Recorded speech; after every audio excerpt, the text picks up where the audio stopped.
The morning sun beat down on Camp Pendleton's rifle range, casting long shadows across the dusty California ground. Staff Sergeant Rachel Hayes stood at the firing line, her jaw set tight as she checked her M4 carbine one final time. At 32, she had 12 years in the Army under her belt, including 2 tours in Afghanistan. But today, none of that seemed to matter. "Well, well, what do we have here?" The voice came from behind her, dripping with mockery. "Didn't know they let secretaries on the range during qualification week." Rachel didn't turn around. She'd heard worse, much worse, but something about the tone made her shoulders tense. "I'm talking to you, sweetheart." This time she did turn. 3 Marines stood behind her, their desert camouflage crisp and their attitudes even crisper. The one in the middle, a staff sergeant named Derek Cruz according to his name tape, wore a smirk that probably got him in trouble with women everywhere. His 2 buddies flanked him like bookends, already chuckling at whatever was about to come out of his mouth. "Can I help you?" Rachel asked, her voice level. "Just wondering if you're lost," Cruz said, stepping closer. "Kitchen's that way." He jerked his thumb over his shoulder.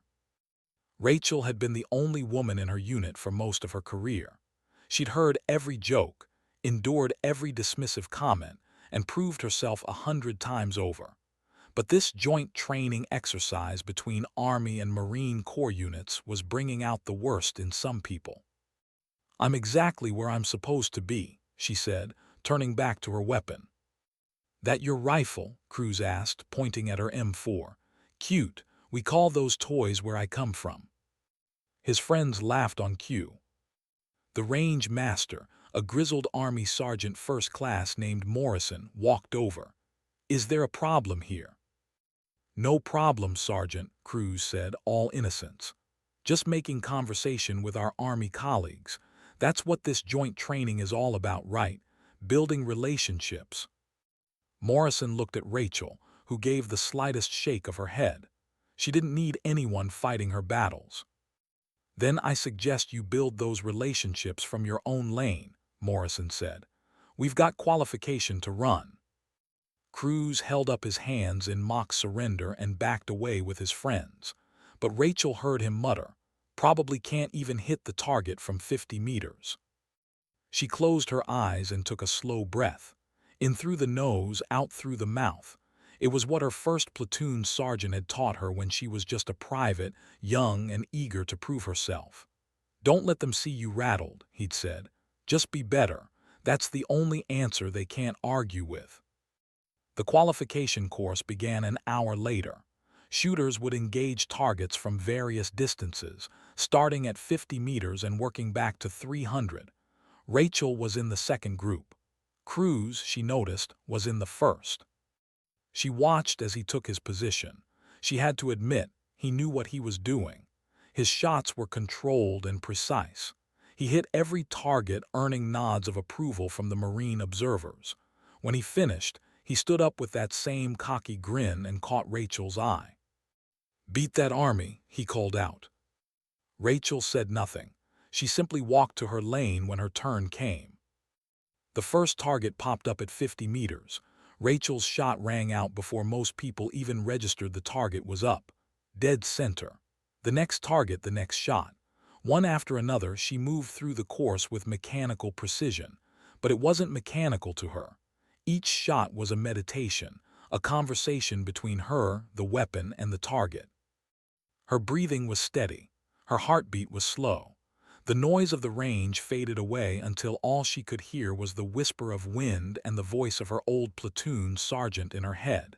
"Squeeze, don't pull. Let the shot surprise you." When she finished the 50-meter line, she put every round through the center mass. She moved to the 100-meter line, then the 200. With each distance, the targets got smaller, the wind played more tricks, and the margin for error shrank. But Rachel's group stayed tight. At 300 meters, she could feel eyes on her. The murmuring had started somewhere around the 200-meter line. Now, as she settled into position for the final set of targets, the range had gone quiet except for the sound of her rifle. 5 targets, 5 shots. 5 hits, each one punching through the silhouette's center. Rachel cleared her weapon, stood, and walked back to the ready line without a word. Morrison was trying not to smile. Good shooting, Hayes. Cruz was no longer smirking. His jaw was tight, and his eyes followed Rachel as she set down her rifle and took a drink from her canteen. Lucky streak, one of his friends muttered. But Cruz didn't say anything, not then. The real test came after lunch. The range master announced an advanced course for anyone who wanted to try it. Long-range precision shooting at 500 meters, with wind and mirage to factor in. Only the top shooters from the morning session were invited. Rachel was in, so was Cruz. This ought to be interesting, Morrison said quietly as they walked to the long-range area. The course was simple but brutal. 10 targets, 10 shots, no spotters, no coaching. Just you, your rifle, and a whole lot of space between. Cruz went first again. Rachel watched as he set up, adjusting for wind, calculating distance. He was good, she had to admit. Really good. Out of 10 shots, he hit 8. The 2 misses were close, just outside the scoring rings. Then it was Rachel's turn. She'd done this before, in places where missing meant more than just a lower score. She'd done it in the mountains of Afghanistan, where the wind played tricks and the enemy didn't stand still. She'd done it when her unit was counting on her, when lives hung in the balance. This was just practice, but somehow it felt like more. Rachel settled into position. The 500-meter target looked like a postage stamp through her scope. She checked the wind flags, felt the breeze on her face, and made her adjustments. The first shot broke clean, hit. The second shot the same. By the 5th shot, people had stopped what they were doing to watch. By the 8th shot, even the Marine observers had gathered around. Rachel fired her 10th round and knew before the spotter called it that she'd hit. 10 for 10. When she stood up, the range was silent. Morrison walked over to check the target through the spotting scope, even though the electronic scoring system had already confirmed it. "Well, I'll be damned," he said quietly. Cruz stood about 20 feet away, his face unreadable. His friends had nothing to say now. No jokes, no mockery, no smart comments. Rachel walked past them without a word. She didn't need to say anything. The targets had done all the talking necessary. But as she reached the equipment shed to clean her rifle, she heard footsteps behind her. "Hey, Hayes." She turned. Cruz stood there alone, his friends apparently smart enough to stay back. "What do you want?" Rachel asked. That was good shooting." "Thanks." He shifted his weight, looking uncomfortable for the first time all day. "Look, I was out of line this morning. The stuff I said." "Yeah, you were," Rachel interrupted. "But you're not the first and you won't be the last." Still, it wasn't right. Rachel studied him for a moment. He looked genuinely sorry, but she'd seen plenty of apologies that didn't mean much. "You want to make it right?" she asked. "How?" "Stop assuming things about people before they've had a chance to show you who they are. That's how." Cruz nodded slowly. "Fair enough." He started to walk away, then stopped. "Where'd you learn to shoot like that?" "Same place you did," Rachel said. "Practice." "No, I mean, I've been shooting my whole life. Grew up hunting in Montana, and you're better than me." Rachel allowed herself a small smile. Had a good teacher, and to tour where being good wasn't optional.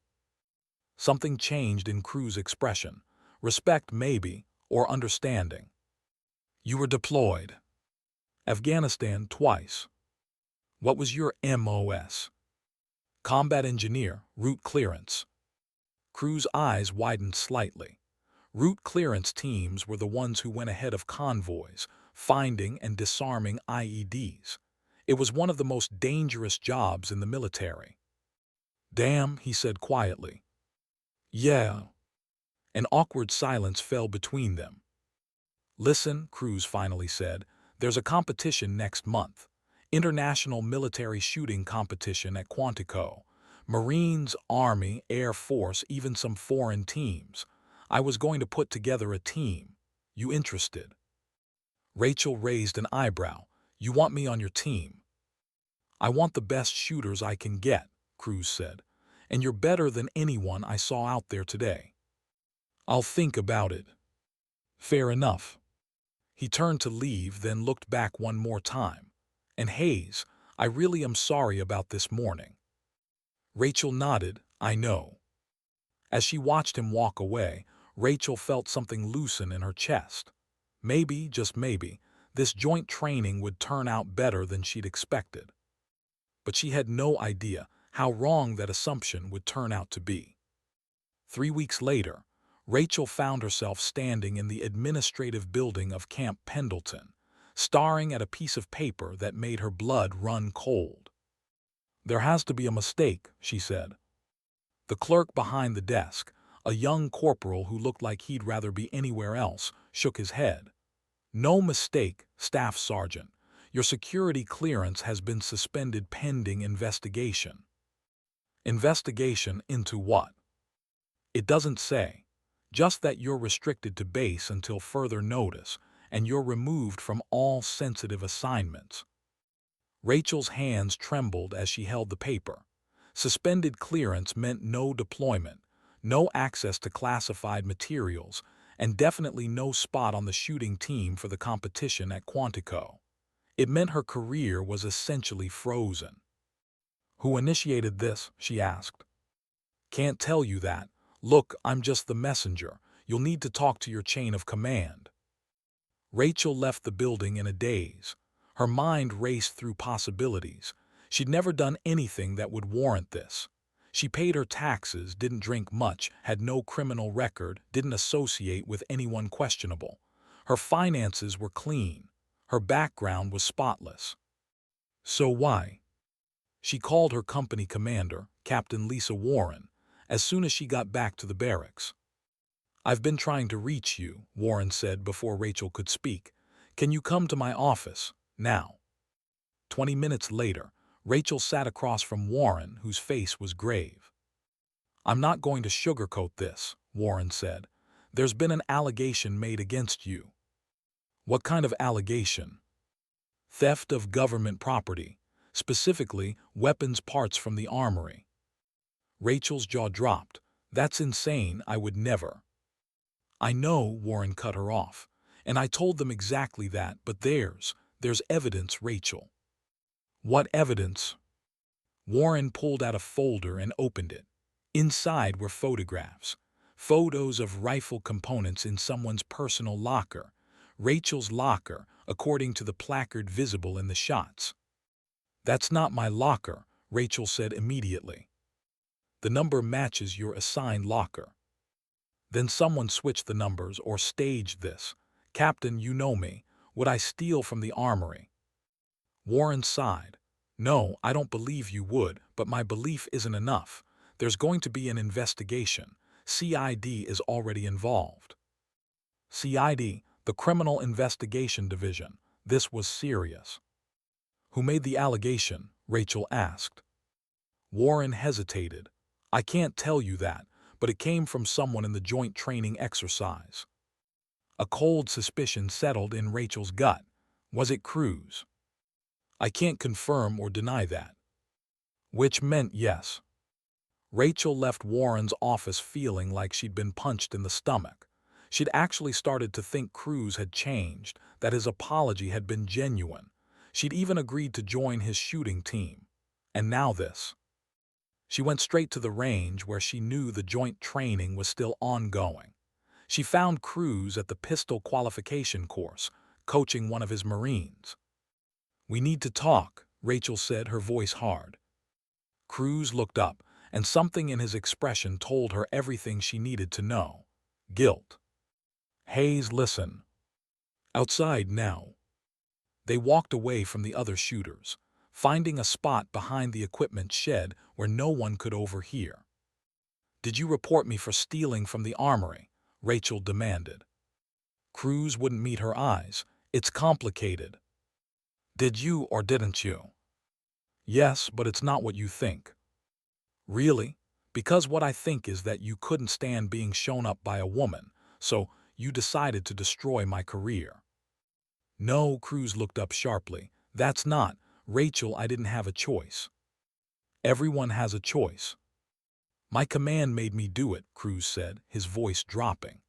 After the range exercise, after you shot better than me, my pulled me aside, asked me about you, started asking questions about the Army's standards, whether they were as rigorous as the Corps, made it clear he thought it was embarrassing that a Marine got outshot by an Army soldier, especially a woman. Rachel felt her anger shift slightly. So you threw me under the bus to save face. I didn't know what else to do. He's my commanding officer.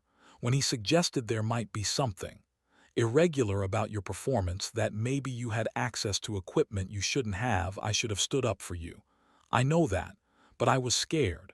Scared of ruining my own career. So you ruined mine instead. Cruz looked miserable. I thought they'd just look into it and find nothing.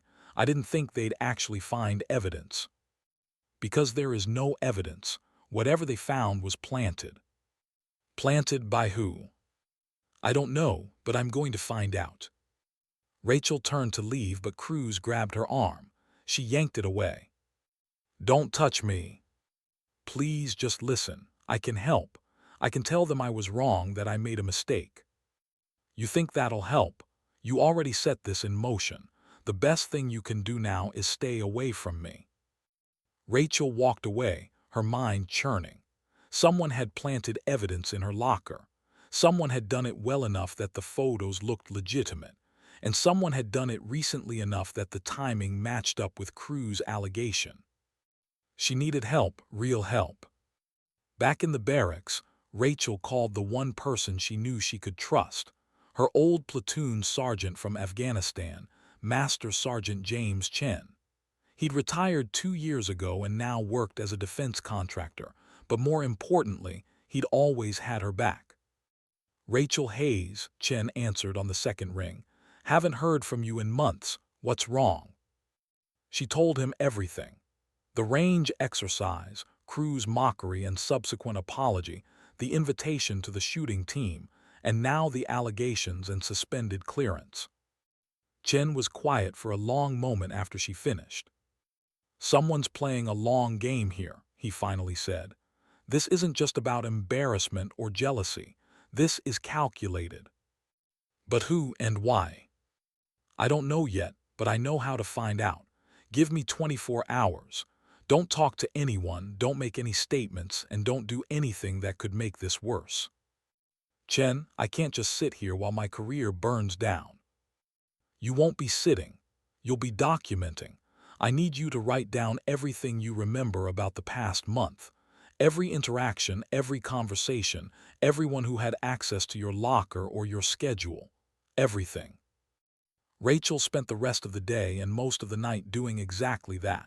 She filled page after page with details, times, names. The more she wrote, the more a pattern started to emerge.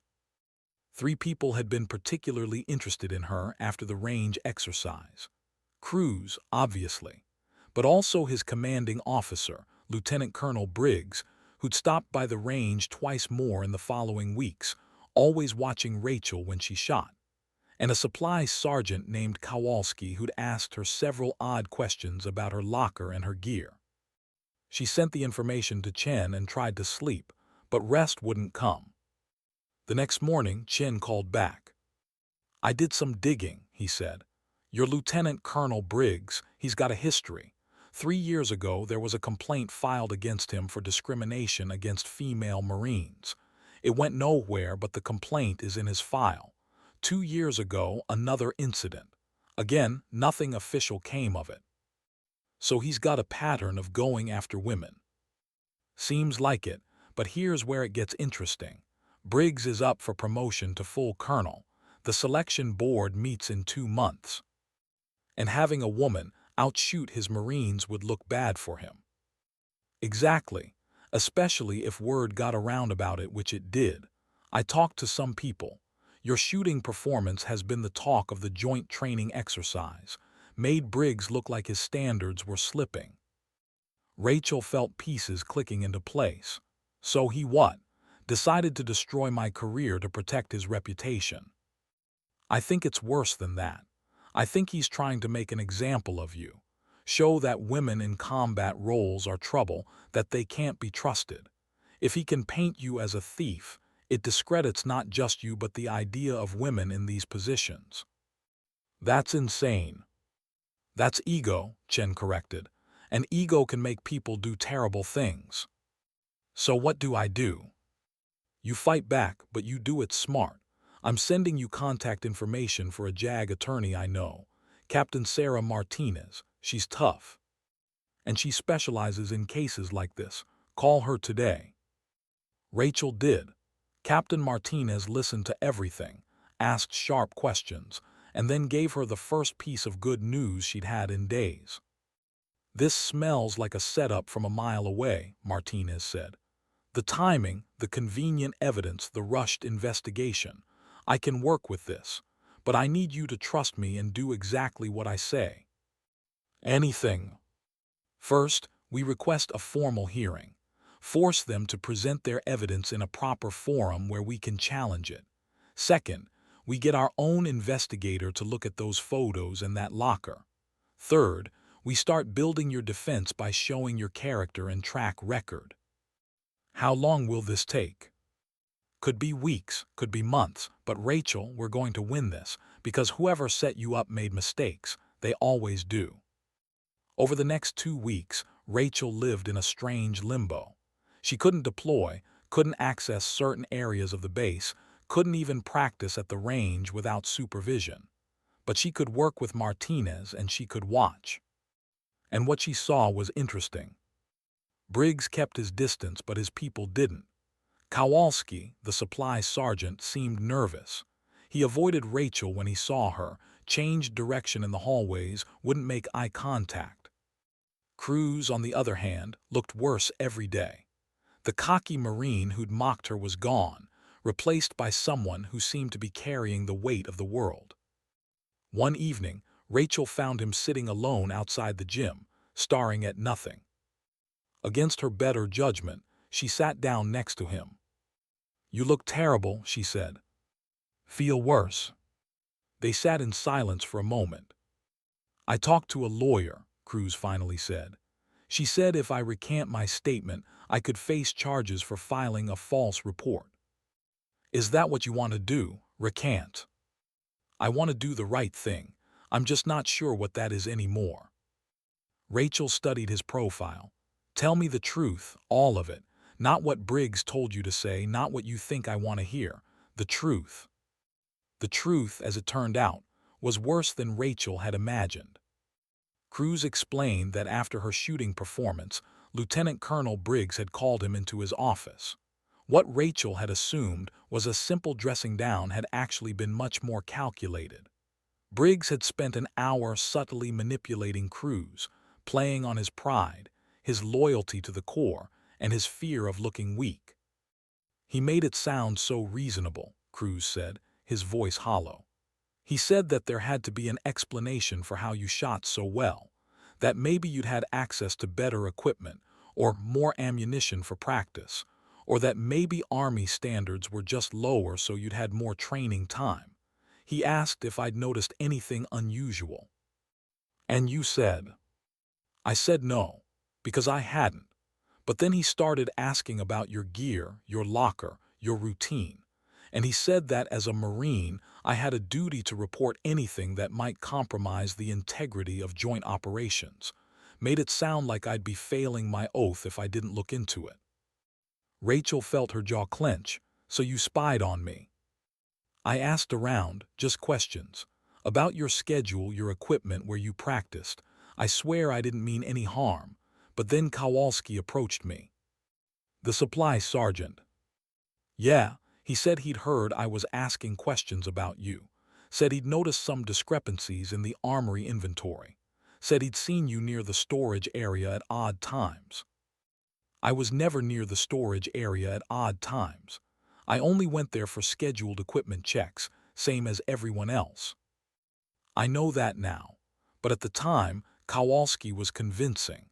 He said he hadn't wanted to report it because he didn't want to get anyone in trouble, but if there was a pattern of behavior, maybe he should. Rachel stood up, too angry to sit still, and you believed him. He showed me logs. Sign-in sheets with your name at times you shouldn't have been there. 3 in the morning, weekends when you were supposed to be off duty. It looked real, Rachel. Because it was fabricated. I know that now, Cruz stood too, his voice rising. But then, I was confused and scared and Briggs was breathing down my neck. So when he suggested I make a formal report, I did. And then everything snowballed. The photos in my locker, who took those? Cruz shook his head. I don't know, I swear. The first time I saw them was when CID showed them to me as part of their investigation. Rachel wanted to believe him. Part of her did. But another part, the part that had been burned by his betrayal, wasn't ready to forgive. You still could have come to me, she said quietly. At any point, you could have asked me directly instead of reporting me. You're right and I'm sorry. I'm so sorry. They stood in the gathering dusk, 2 soldiers caught in a web neither had fully understood. I'm going to make this right, Cruz said. I don't care what it costs me. I'll tell CID everything about Briggs, about Kowalski, all of it. Wait, Rachel grabbed his arm as he started to walk away. An idea was forming in her mind. If you go to them now, they'll just see it as you trying to cover your own ass. We need proof. Proof of what? Proof that Briggs orchestrated this. Proof that Kowalski falsified those logs. Proof that I was set up. Cruz looked at her. How do we get that? Rachel smiled grimly. We set a trap. She explained her plan to both Cruz and Captain Martinez that night. Martinez was skeptical at first, but the more Rachel talked, the more the attorney nodded. It's risky, Martinez said, but it might work. The plan was simple. Cruz would go to Kowalski and tell him that Rachel was close to proving her innocence, that she had an alibi for the time she was supposedly in the armory. He'd act worried, like he was concerned about being implicated in a false report. The goal was to get Kowalski to panic and either confess or reach out to Briggs in a way they could document. But they needed to record it, which meant getting creative. I can wear a wire, Cruz offered. Martinez shook her head. Too risky. If they find it, you're done. Plus, anything obtained that way might not be admissible. We need something better. Rachel had an idea. What if we use the security cameras? Camp Pendleton, like most military installations, had security cameras throughout the base. Most people didn't think about them, but they were there, recording constantly. The supply building has cameras in the hallway, Rachel said. If we can get Kowalski to have this conversation there, we'll have video evidence of whatever he says. But we won't have audio, Martinez pointed out. No, but we'll have body language. And if Cruz can get him agitated enough, maybe Kowalski will do something that shows consciousness of guilt. It wasn't a perfect plan, but it was what they had. 2 days later, Cruz approached Kowalski during evening chow. Rachel watched from across the dining facility as they talked. She saw Kowalski's expression change from casual to concerned to anxious. Cruz was playing his part well. She couldn't hear what was being said, but she saw Cruz lean in, urgent and worried. Saw Kowalski shake his head, then nod, then look around nervously. Finally, Cruz stood and walked away, but not before making a gesture toward the supply building. The hook was set. An hour later, Rachel and Martinez watched the security footage from the hallway outside the supply office. They saw Kowalski arrive, packing, checking his watch. Then Cruz showed up. For 10 minutes they talked. Cruz gestured, Kowalski shook his head, Cruz pressed. Rachel could almost read Kowalski's lips. I can't, he seemed to say. He'll ruin me. Then Kowalski pulled out his phone and made a call. Got you, Rachel whispered. Martinez was already on her own phone, calling her contacts in CID. We need to know who he just called, and we need to move fast. The investigation shifted rapidly after that, with Martinez pushing from the legal side and evidence mounting that something wasn't right. CID took a harder look at the case against Rachel. They examined the photos more carefully and found digital artifacts suggesting they'd been manipulated. They checked the armory logs and found irregularities in Kowalski's entries. And when they pulled Kowalski's phone records, they found multiple calls to Lieutenant Colonel Briggs in the days leading up to Rachel's report, including one the night before the photos allegedly appeared in her locker. Kowalski broke first.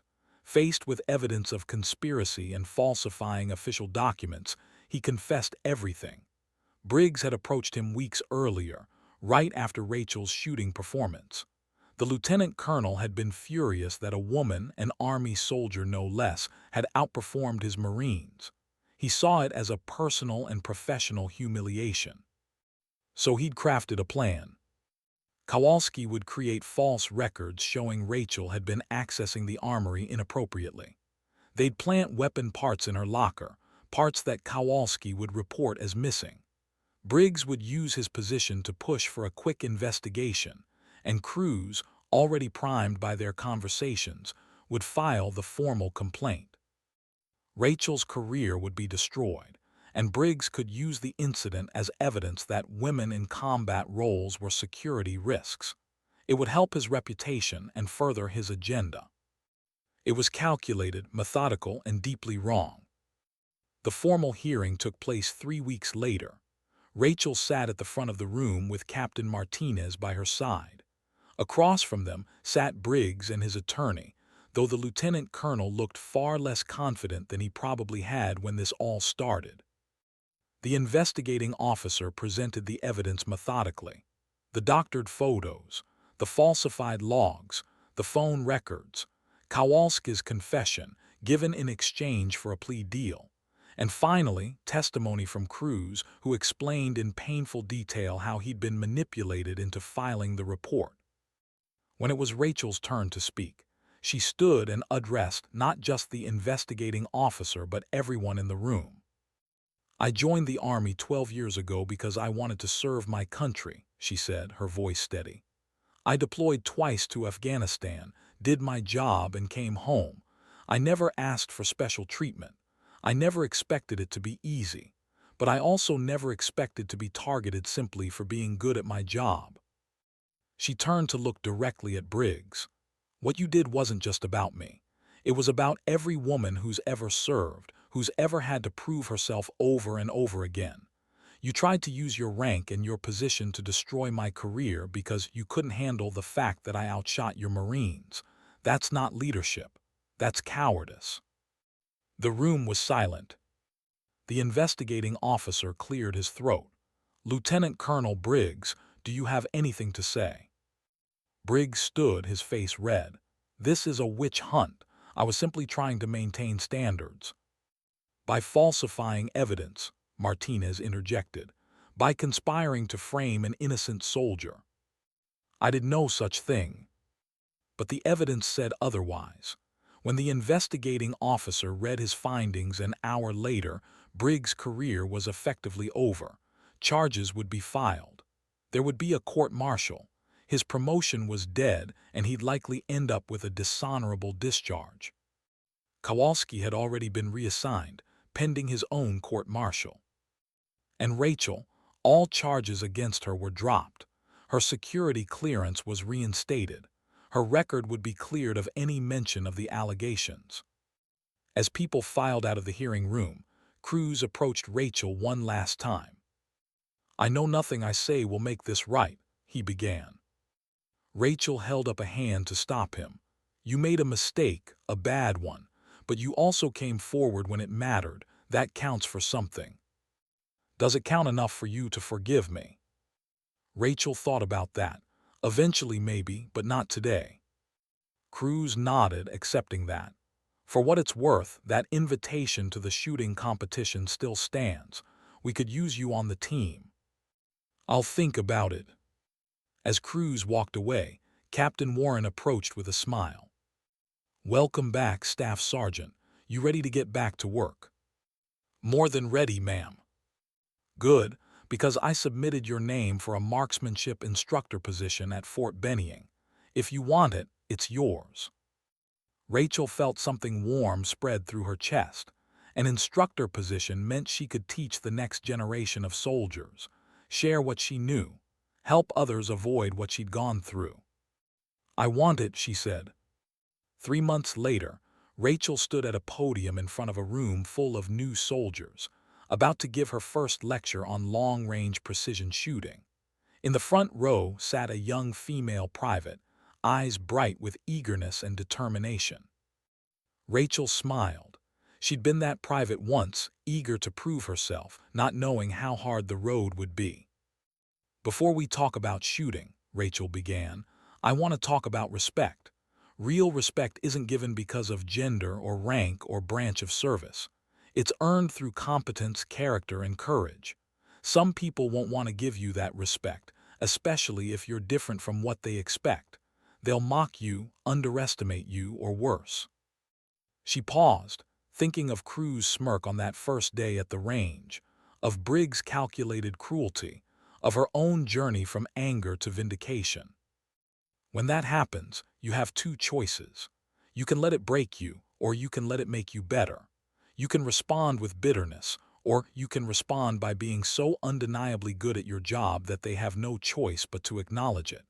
And when they finally do, when they're apologizing or asking for your help or recognizing your skill, you'll know something important. The young private in the front row raised her hand. What's that, Sergeant? Rachel smiled. That you never needed their approval in the first place. You just needed to believe in yourself. As the lecture continued and Rachel began teaching the actual mechanics of shooting, she felt a sense of peace she hadn't known in months. The nightmare was over. Her career was back on track. And somewhere out there, Briggs was facing justice for what he'd done. But more than that, Rachel had learned something valuable. She'd learned that standing up for yourself was worth it, even when it was hard. That truth had a way of coming out, even when it was buried. And that sometimes, the people who hurt you the worst could also be the ones who helped you find your strength. That evening, Rachel's phone buzzed with a text from an unknown number. She almost deleted it, but something made her open it. It was from Cruz, just 3 words, "You were right." Rachel smiled and typed back, "I know." Then she added, "But thanks for finally seeing it. And for the record, I'm in for the competition. Someone needs to show those Marines how it's done." His response came immediately, "That's what I'm counting on." As the sun set over Fort Benning and Rachel prepared for the next day's lessons, she realized something. The journey from being mocked on that rifle range to standing here, vindicated and stronger than ever, hadn't just been about proving others wrong. It had been about proving herself right. Right that she belonged. Right that she was good enough. Right that no amount of prejudice or conspiracy could take away what she'd earned through skill, dedication, and heart. And that, Rachel thought as she closed her eyes that night, was worth more than any apology.